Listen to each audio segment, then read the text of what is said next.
Vous nous dites quand il faut démarrer, hein.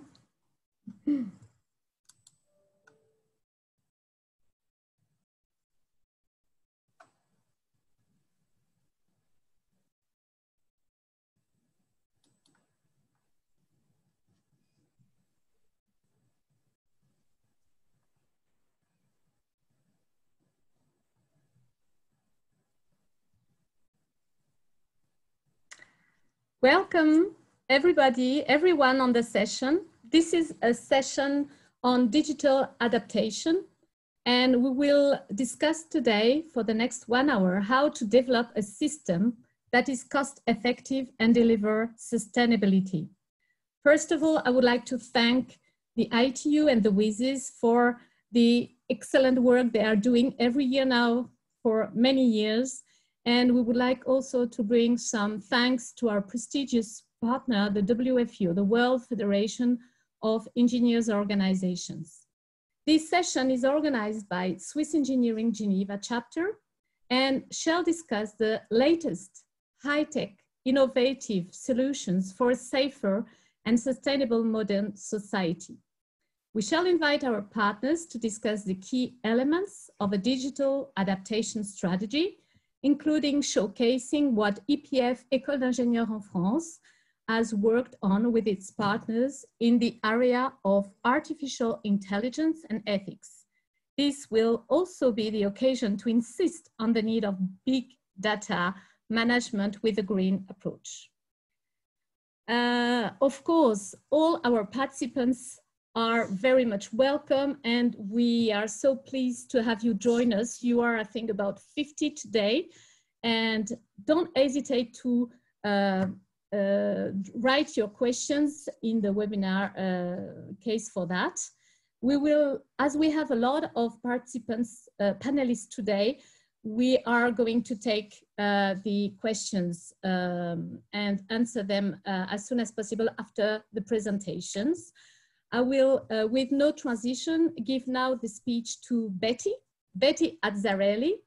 You're the CEO of AB5 Consulting UK, and you will, of course, tell us a little bit more now about this world of IoT. Internet of Things is a key domain that we need to explore to have this kind of strategy for digital adaptation. So please, Betty, it is your turn. Thank you very much, Yvette. I will talk about the IoT to make it sustainable. I would like to know, can you see my screen well? Excellent. So we're going to talk about how we can use IoT solutions in a sustainable manner. So I'm the CEO of AB5 Consulting. We do a lot of business studies. We come across a lot of technologies in energy, in engineering, in transport, in space. We also do some in-house projects, and we work especially in the IoT sector. In IoT, IoT is a sector that can be used in different ways. It's the concept of putting sensors on assets and monitoring them, or even activating some functions that are useful. So I can point out 3 projects on which we're working at the moment. One is called TEMLab, and it's about measuring the aging of concrete structures that can be used on bridges. And actually the solution is being tested in the Middle East at the moment. We are transferring the technology to nuclear plants in order to ensure the good monitoring, long-lasting monitoring of the structures used for the nuclear power plants and the repositories. We're also working on Arctic mapping, and we're looking at how we can best map the Arctic. There is only 30% of the Arctic which is mapped, so we're looking at buoyancies, and that raises a lot of issues such as batteries, cold environment, And our key project is a smart agri-tech hub where we install sensors and connect farmers. And it's called Farmer Charlie. If you want more information, we're going to install the solution in 21 farms, cassava farms, this summer in Nigeria. And through this collection of sensors, we're hoping to help farmers improve their yield and their market access. But the big question is, how can you do that in a cost-effective way? So what are the elements when you develop a system which is based on sensors and technology that is actually going to be efficient? What is your number one challenge? Is it security of the data that you're transmitting, the bandwidth, the data analytics, the regulations? What will be your driver? And the answer to that is probably that all of these elements have to be taken into account to find the optimal point. But of course, that has a big impact on the sustainability of the technology on the long term. There is an interesting model about the big data computing, which I think is applicable to all what we're doing. And I've put on the side 3 types of satellite systems with which we're working at AB5 that do work on IoT or data. And you will use that model to tailor your service and the approach you're doing. What is the volume of data you're transmitting, the variety, the velocity, veracity, and all this information will allow you to develop a model which is sustainable on the long term and is available to your customers in order to manage their business better. So you want flexibility on one side, you want the low cost on the other side. What is the ideal model? I think we've cracked that down for the smart agriculture with the cost which is extremely efficient for farmers. But there are so many models, and depending on the quality of the data and other data, you will have to think in a different manner. So really this aspect of balance between flexibility and low cost is a key element in developing new technologies or implementing them. Thank you very much. Thank you very much, Betty. I think this gave really, that set up the ground for our discussion. I think IoT is very important, and we need to really master those technologies. We have already questions for you, so we are adding up, summarizing those questions, and we'll be answering them after the presentations. Betty, thanks much.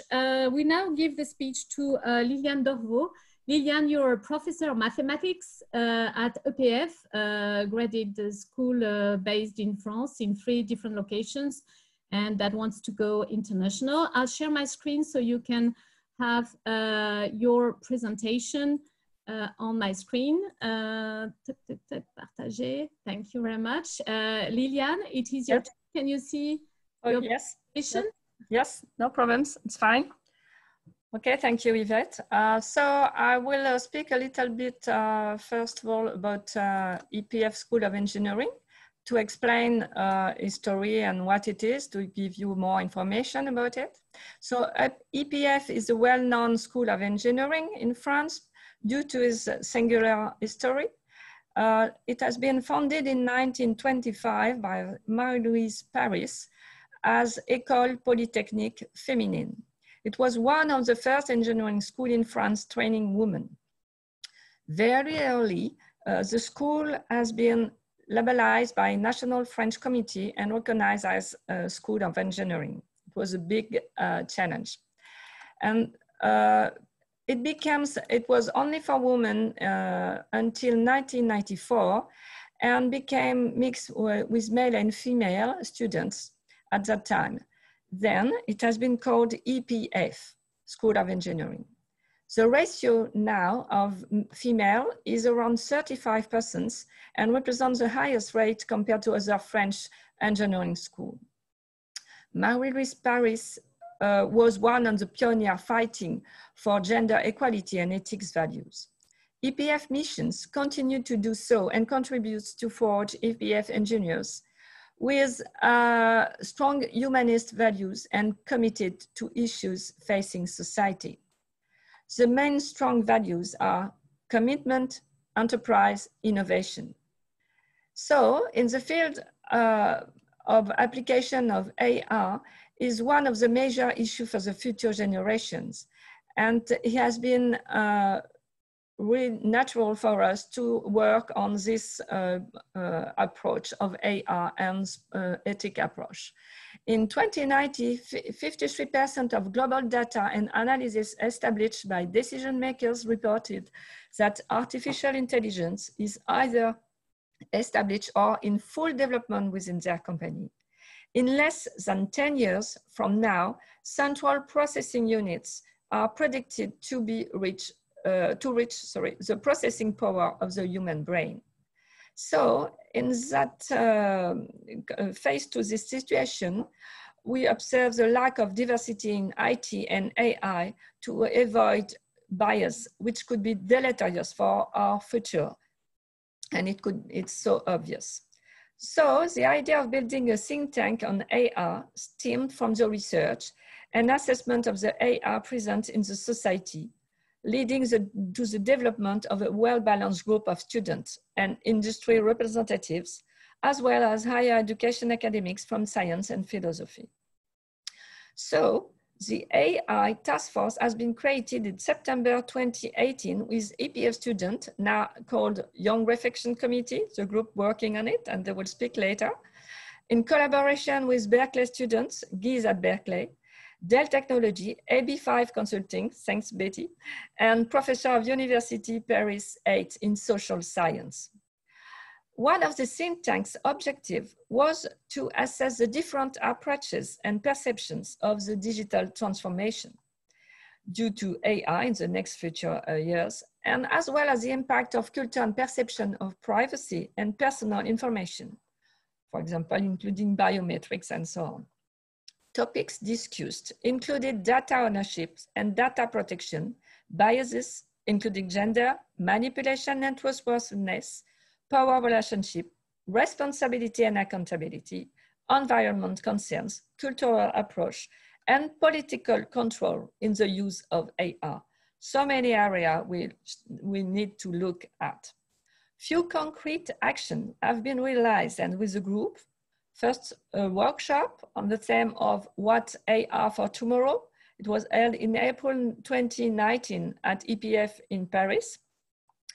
A survey developed by students of the think tank and aimed at university students in France and some elsewhere as well.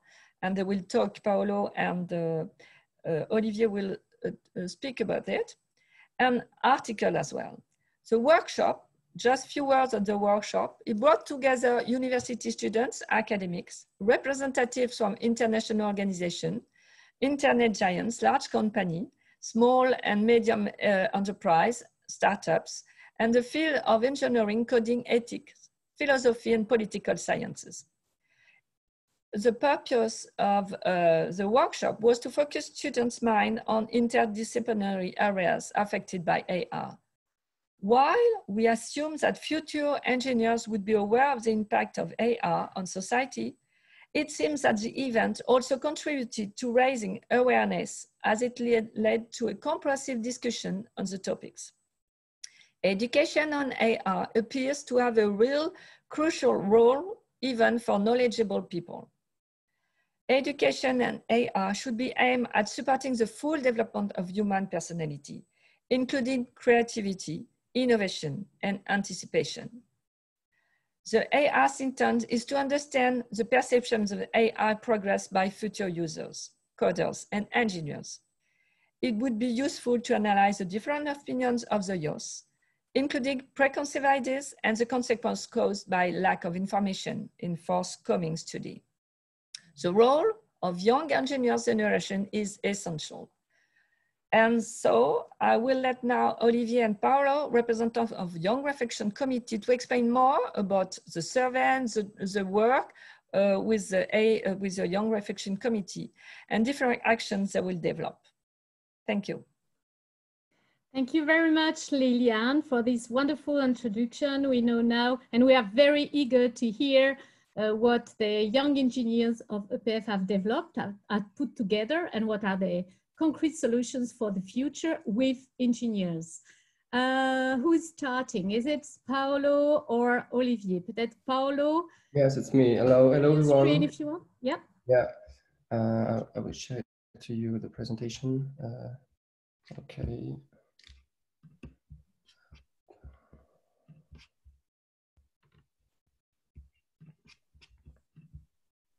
Just a minute. Sorry, little. Okay. Okay. So hello everyone. So we are Olivier and I are the representatives of the Young Reflection Committee, that is a group of students from the EPF. So as Liliane said earlier, we are a group of students of the EPF School of Engineering, originally named Project Berkeley in 2018, and renamed this year the Young Reflection Committee. So we have different objectives. That the three most important objectives are: the first one, understand the stakes of the IA of today and tomorrow. The second one is spotlight the vision of new generations, and the third one is insist on the importance of ethics in the development of new technologies. So during these 2 years, we had a lot of projects, and here are the most important of them. So the first one, we organized meetings with students from the EPF to debate on subjects around their IA. We drew up a survey and share it through the EPF with the EPF students. We shared abstracts of our meetings and the results of the survey with our colleagues at Berkeley University to share our work and see what they are doing also. We took part of a conference on the EPF campus in Sceaux with the intervention of researchers and specialists of the IA subject. And we developed partnerships with companies like Dell, in fact, to go to see them and to go meeting with them and to learn more about IA. So now I will let Olivier talk about. Thank you. So as they say, the objective of Young Reflection Committee is to let people and your students know more about AI. So to do this, we are organizing meetings inside our school with EPF students, and sometimes professionals are here to debate with us. In order to share these thoughts, we have started this year the redaction of what have been said in this debate.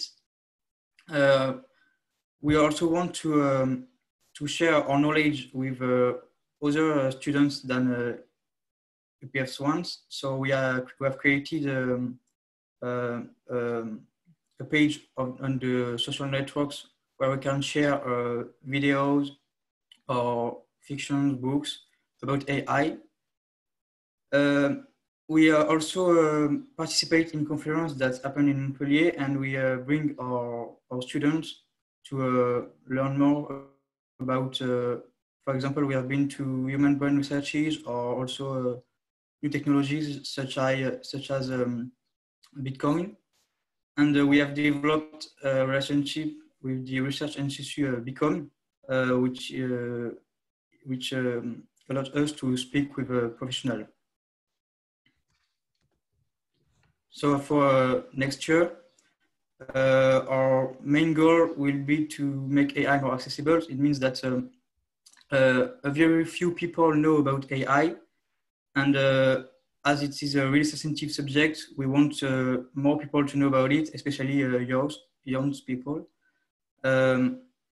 We will continue writing our session results in order to share them later.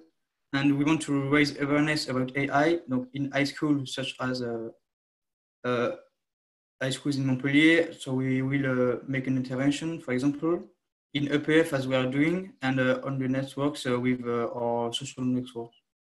We will continue our collaboration with Dell, Berkeley, and the AI Task Force group as presented earlier. and maybe participate again at the WISIS. Thank you. Thank you very much, Olivier and Paolo, for your efforts. I know it's not so easy for young students to participate, even if you don't have 1,000 people in front of you. Huh? But congratulations on your speech, and I hope you can suggest also to have participants contribute to your works, and if of course they are interested, they should contact us, and we hope that at the next WISIS, in fact, next year, we meet them in face-to-face. Yeah, thank you. Thank you. Don't hesitate to smile also, because I feel you are a little bit stressed. I have also a question for you. So it's TT is coming good now. I'm going to leave our last speaker to speak on her topic. Her topic also is about new technologies and all that. And I think Asma Brini, CEO of Abishur, she's sharing her screen now, will speak about how there is a SME marketplace here that would align to SDGs, the Sustainable Development Goals, to the WISIS action lines. Maybe a few words on you, Asma, and also about what you're doing, your works. Your screen is a bit dark. I don't know if you are all seeing what's there, but anyways, I hope next slides will be a little bit lighter. Give us slides. Please, it's your turn, Asma. Thank you very much, Yvette. I'm very happy to have this talk today, sharing the new platform we try to put in place. So my name is Asma Brini. I'm the co-founder, one of the co-founders of Womenvai, and I'm CEO and founder of Abishur. So we work mainly on digital transformation, big data, and business intelligence solutions. So today I'm going to talk, I'm married and I'm a mother of 2 girls. So today I'm going to present to you a new SMEs marketplace. So if one of the problems we try to face is how to measure proximity between things, how to measure the distance between things. So if you look at the picture, for example, of the runners, what about if I tell you that the runner number 4 is the person who actually gained that running?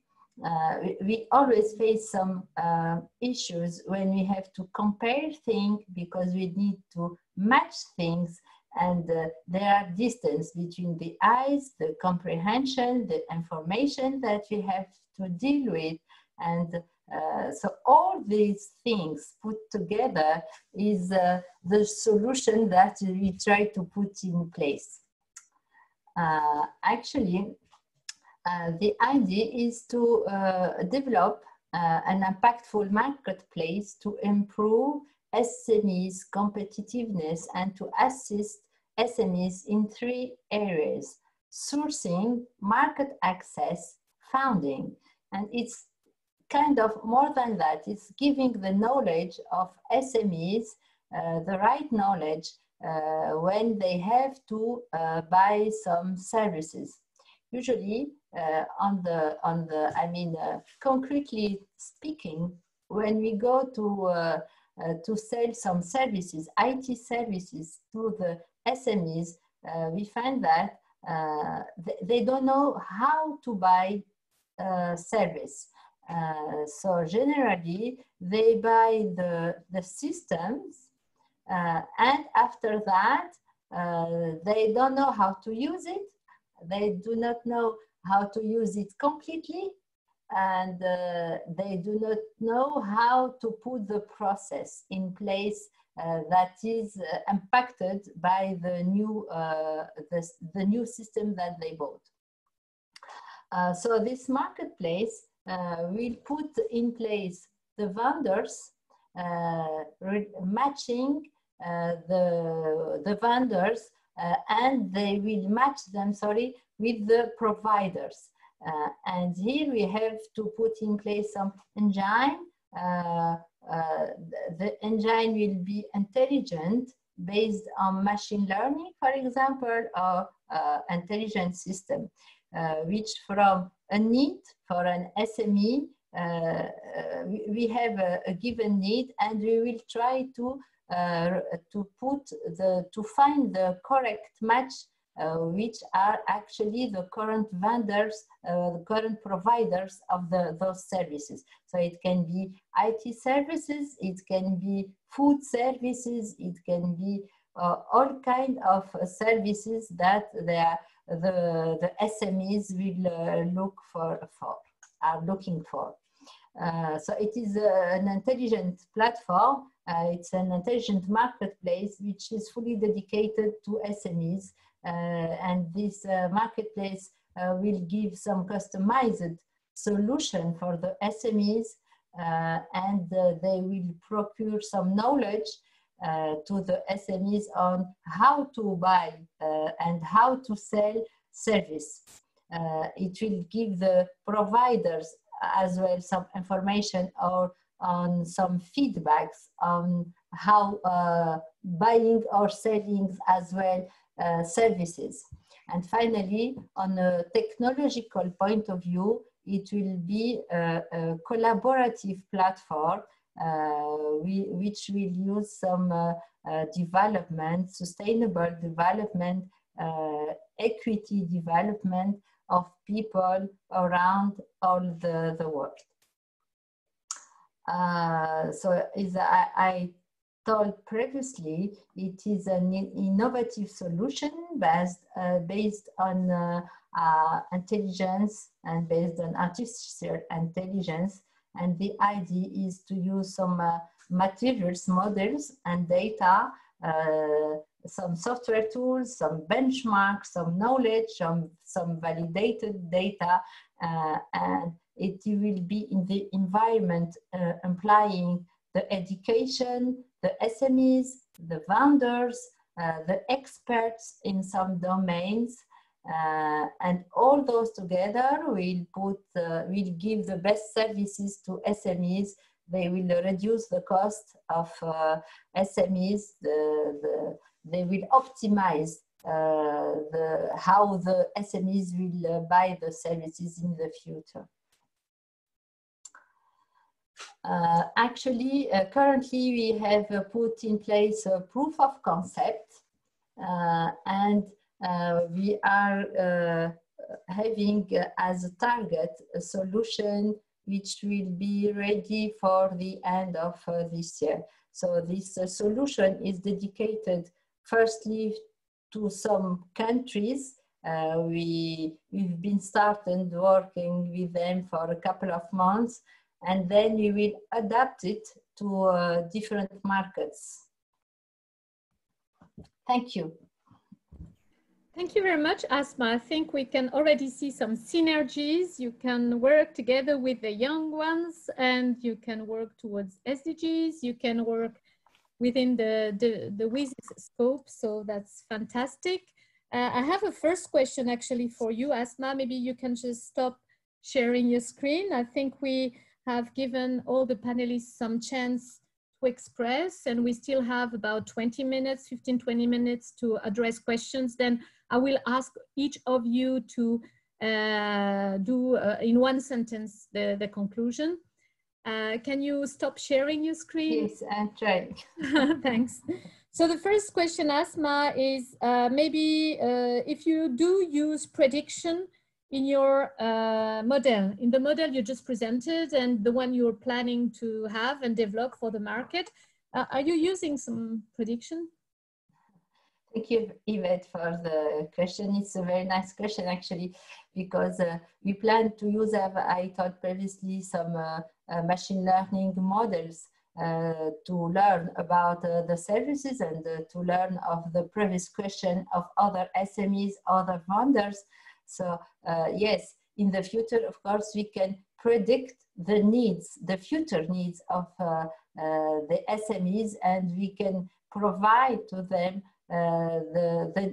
some solution before even they think about them. Okay. Thank you very much, Asma. We have a question for Betty. Actually, I've got two questions, Betty. The second one, so you can reflect. Meanwhile, you answer to the first one. Is, in your opinion, in our opinion, Betty, that to reap significant benefits of going digital, we have to sacrifice our privacy? Yes or no? It's not necessarily you, Betty, that can answer to that one, but I think you have worked a lot on all these new technologies. And I know you're very active on Twitter, Facebook, and all those social medias. You've got maybe 10 accounts. So I'm sure you can answer very well this question. And especially you're based in the UK. I think it's very nice to have your opinion on that. But the first question is, from your presentation, I'm sure that IoT is for consumers or businesses. Is it for both of them? What is your conception of the IoT basically? Thank you very much, Yvette. So I'll address the second question first, and then I'll go back to the other one. On the IoT devices, there was a big trend a few years ago by the large players such as Amazon and other marketplaces that were suggesting little buttons that you could have on your fridge or on your washing machine, where you could actually order directly your washing powder. That was an IoT device. It was not very successful. I think when you go to consumer market, you need to bring a difference, and just bringing a functionality doesn't necessarily answer the needs of the people. So I think really what you need to do is look at the needs. We're focusing on the business side because I think there is a huge market there and a huge demand for support, a huge need for a lot of supports in IoT that would help businesses manage their assets better, be more efficient in the way they work. And therefore, I really think that a lot of activities and new technologies will benefit the businesses, and as they do that, that will lead to also more benefits to the consumer at the end of the day. In order to answer your second question about privacy and going digital, it is true that usually it's opposed. I mean, when I supported the task force that the EPF organized with Berkeley, I cannot forget one of the Berkeley students asking me, I don't really understand the concept of GDPR in Europe, because if you give your data to some digital companies, surely they will give you a better service than if you don't. So the question is always the balance, isn't it, of what you give and what you get.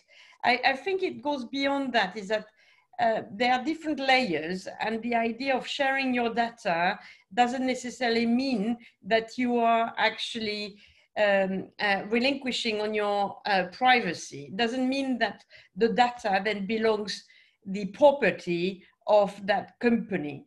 So if I give you my data because that will help you maybe manage my bank account better, or that will help you manage my health better, that doesn't say that I'm giving you that data so that you can do anything you want with it. Maybe resell it, maybe use it in different manners than what it was intended for. And I think that's the big important element. And maybe the students will have a different view on that, but a lot of effort was done during that task force study in understanding the culture, in understanding the impact, and in ensuring that whatever you develop is actually bringing the benefits to the end users, to the people. Because without that, I think it starts damaging the trust. Okay, thank you, Betty. And I think there's a word, a key word that we are not talking much about. It's regulation, how you do regulate all that. And just as an information, together with you, Betty and Lilian, we are, and Asma, we are part of Womenvai, a platform for men and women who design innovative solutions for sustainable development goals. And we have been answering to a consultation done at the European Commission level, and we looked at the white paper and gave some hints. And of course, regulation is a word that comes across at all levels. And yes, we will pass on this question as well to the students. Paolo, Olivier, there are many questions. First question is, are you sure that artificial intelligence is gender-based, biased or not? We have a second question from Lydia Zakowska from Poland, who is participating here. When predicting future needs of users, how should we address women issues effectively? I think, again, she's referring to this gender bias potentially. And still in artificial intelligence engineering, we have a stereotype that is to think that basically we have engineers who are male, and actually today our two students are male, of course. So can we speak a bit more into details about those issues of gender bias, Mr. Paolo and or Olivier? Thanks. Unmute, please, unmute. So for the questions, these are tricky questions. Maybe they are gender-based, but I don't think AI knows about gender or has a gender. So for me, it doesn't matter if it's a male or a woman that designed it or interact with it. I don't really know what to answer more. I don't know if you have a clue, but I think Asma has raised her hand. Maybe Asma, can you say something about that? I think we cannot just have an answer here. Actually, the studies have shown that when it is written by men, the intelligence system, they do have got a bias, which is correct, because I don't know why, maybe we don't think the same way of thinking or things like that. So it's a very nice question, because whenever we put in place some intelligence system, whenever they've been developed by men, whenever we can be pretty sure that there will be some bias.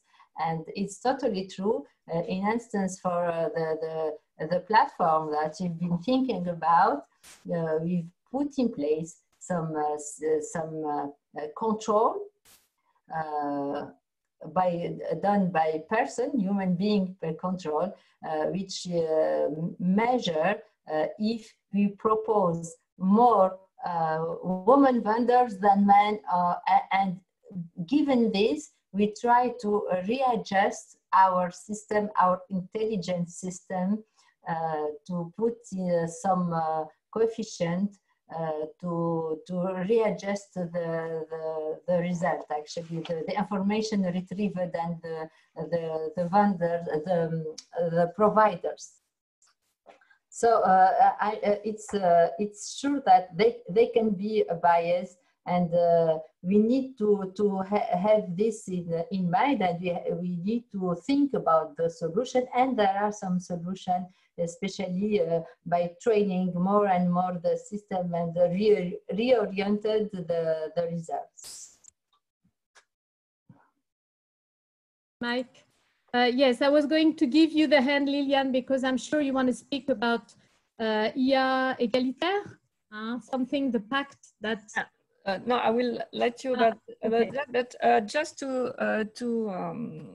go back to the problem of bias and the fact that it's not only gender. I think it's really more diversity with concern by AI, because naturally somebody, a coders, will use and will work on AI, will use data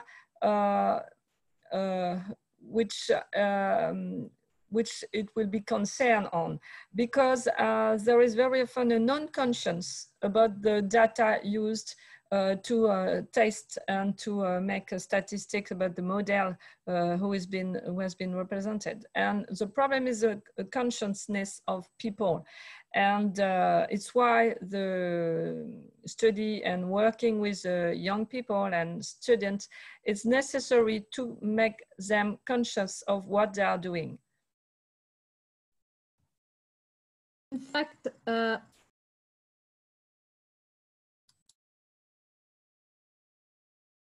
Yvette, you're on mute.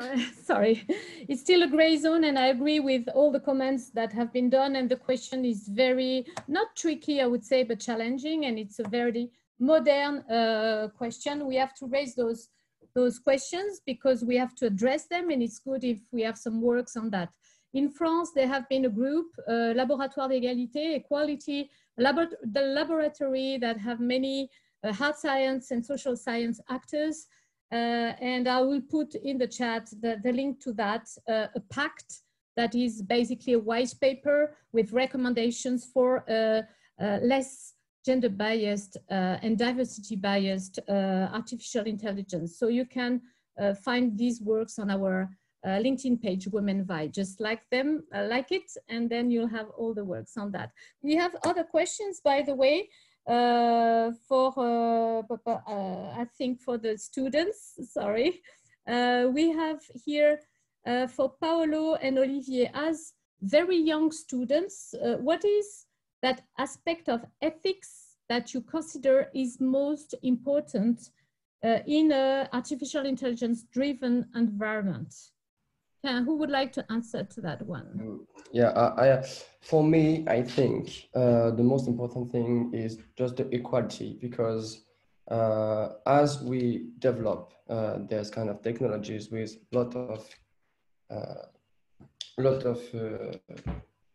there are technologies that will impact our society. So if they don't equal with all the people, that's not a good base. So for me, the base is, yeah, the equality.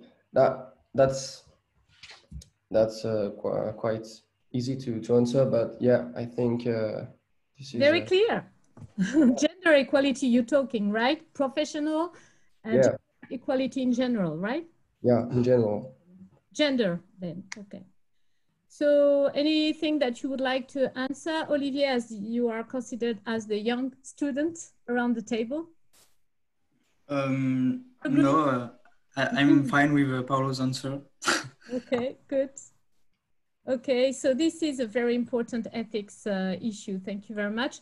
There are a few more questions. Here we have, should we fine-tune link SMEs and universities? Maybe this is a question for our SME experts, Betty and Asma. I can answer for that too, but also for Liliane, because it's a link between SME and universities to ensure open innovation.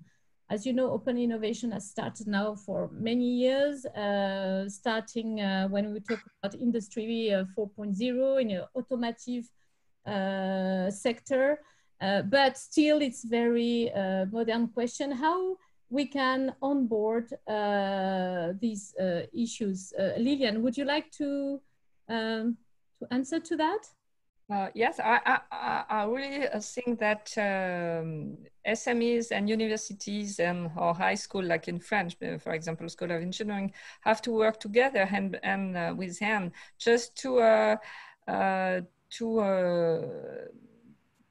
be careful to what they are working on, the innovation, what kind of innovation, and as well to make the engineers more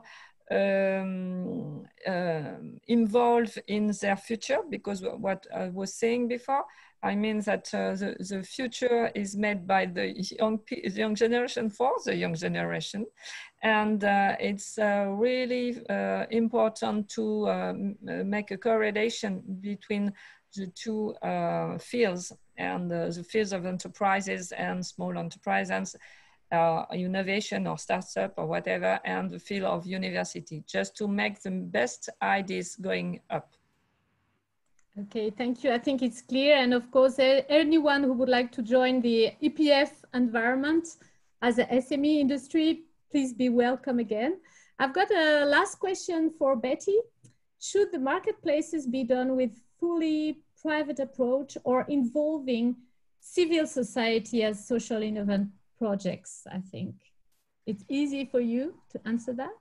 I'm sure Asma will be able to step in. I think it should involve everyone, because really society is a whole, and eventually the idea is to reproduce what you have in real life. So the digital, sometimes in some technology you have views of digital twins, and there's nothing wrong with trying to digitally reproduce what's happening in society and evolve all in order to make the system work more efficiently. And it is important that you have that relationship between the university, the SMEs, and the industry overall, as well as the society in general.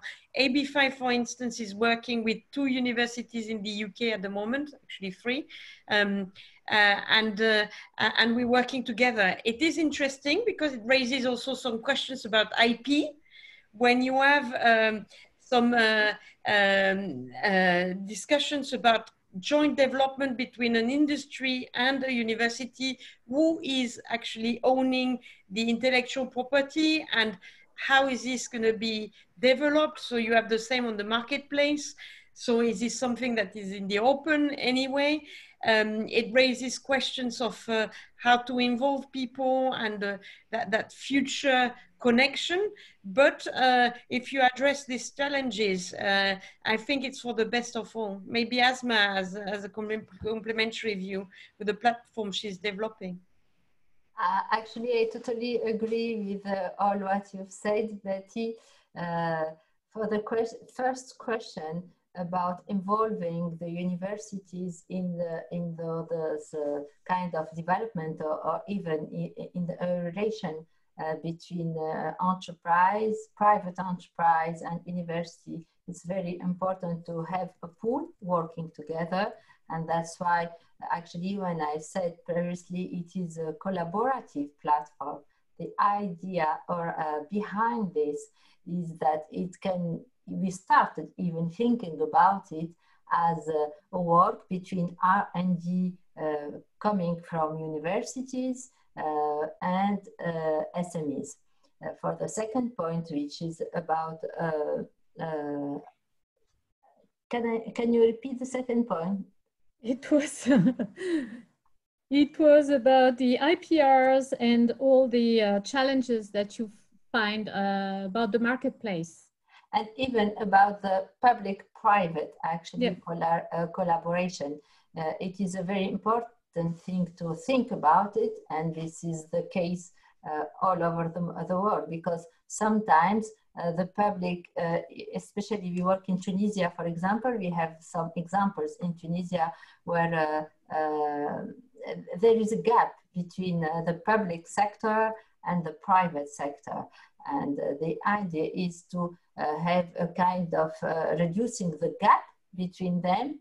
How we can reduce the gap? We can put in place some governance, some people which work on the issues which are both facing and trying to resolve them together. Sometimes private alone cannot resolve issues. We need the public sector, and it's true in the other way as well. We have proposed in Tunisia an initiative around this case particularly. We have in our board some other people working on this special point. We try to put in place some governance and some people working on that, and hopefully it will work. I don't know when, but maybe one day. Soon. Maybe soon. Okay, thank you very much. I think it's time to close because we just have 10 minutes left. And we want to thank our partners 1 minute before the end. So I would just like you all panelists to thank you, of course, and to think about in one or two sentences the conclusion that you would like to bring. We spoke about many things, regulation in those new technologies. We spoke about how the gender issue comes into the new technologies and how we can adapt to that and what are the works for the future. We spoke about young generations, and I will give, of course, all of you the speech. I'm trying to speak while you're thinking about your conclusion. And finally, we spoke about regulation and PPP, public and private partnerships to, of course, I think it's very much important to liaise these private and public sector, even when we talk about universities and SMEs and volunteering groups and of course civil society. So who would like to give a first sentence of conclusion, please? Raise the hand. Okay, Liliane Dorvo, it's your turn. Okay, so thank you for this meeting. First, I would like to insist of the role of the engineers, of the young generation of engineers, and one of the objectives of the task force is to create a group, consultative group for government or European Commission, for example, composed by students from each country, for example, a sort of consultative commission to think about the ethics cards, create, for example, a sort of OAK like in medicine or whatever about artificial intelligence. And but we need to have the voice of the young generation and to think with them and not beside, or maybe in few years when they will be senior or major. Yes. Okay, so so this is the first point on AI I wanted to say. And the second one, just to make an announcement, because with EPF we will have EPF virtual tech camp in July from 6 to 10, discover innovation and engineering in France, with a schedule made of different themes, like, for example, reinventing teaching and learning, innovating platform, and women in engineering. So I invite you to go to the website of EPF. I will write epf.fr to see a little bit more about it, and after I invite you to join us for the next event. Thank you. Thank you very much, Liliane. A few words, Asma, Betty, Olivier, who would like to take the speech, please? I would like to thank you very much again for giving me the opportunity to present this new platform and to hear about other people who are talking and working on very interesting things. So to conclude, for us, the focus, there is a focus we need to do is on a new way of doing things. This new way is a cluster-based approach who will involve digital enabling to serve SMEs, a scalable model to get SME growth, and to get them working all together, actually. So this is the last point I need to focus on it. And thank you again very much. Thank you. Betty, would you like? Thank you very much, Yvette, for moderating fabulously the discussion. And I will agree with the predecessors on the importance in looking at these technologies with a view which is not only inclusive, but really look at the diversity in an equalitarian manner. So the idea is not to say, well, we included different generations, we included different genders, we included different people, but it's really to go and look at these people in their individualities and really take care about them. So what we're hoping is that by all developing these technologies and being conscious, openly conscious about what we can do, what our own biases are, we can get more sustainable and improve the world for all. That's what we're doing here.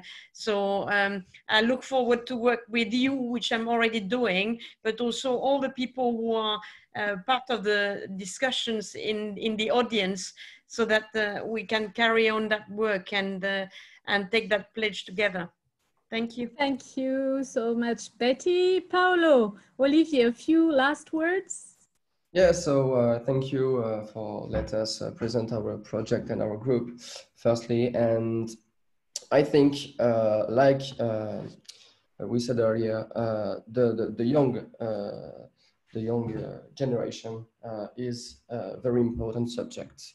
They are the generation who will grow with the AI, but not only the future engineering generation, and that is very important for us to just present and give descriptions and present the AI to young generation to let them have their opinion on it, and to be able to have a society which grow with it and not against it. And I think that's very important. Yeah, and if you want to contact us, you can find us on social networks. Thank you. Of course, I wouldn't be surprised of that in all networks, right? Don't hesitate to put your LinkedIn profile down there and Twitters, etc. Just have a few minutes left, so I would like to really say thanks to all participants first. The session, as you know, is being recorded on the WYSIS platform and shall be disclosed, I think, later today or tomorrow. And we have also a YouTube channel on Womenvai, so you can see all the webinars we've been doing for the past actually 2-3 months. And thank you again, Olivier, Paolo, Lilian, to represent so well the EPF School of Engineering. Asma, thank you so much for your time. And Betty, I know you're very busy as the CEOs of your own enterprise, and we hope for the best for all of you. Much success in your projects, and we hope to work together for a better future. Thank you and have a pleasant day. Bye-bye. Smile. Thank you.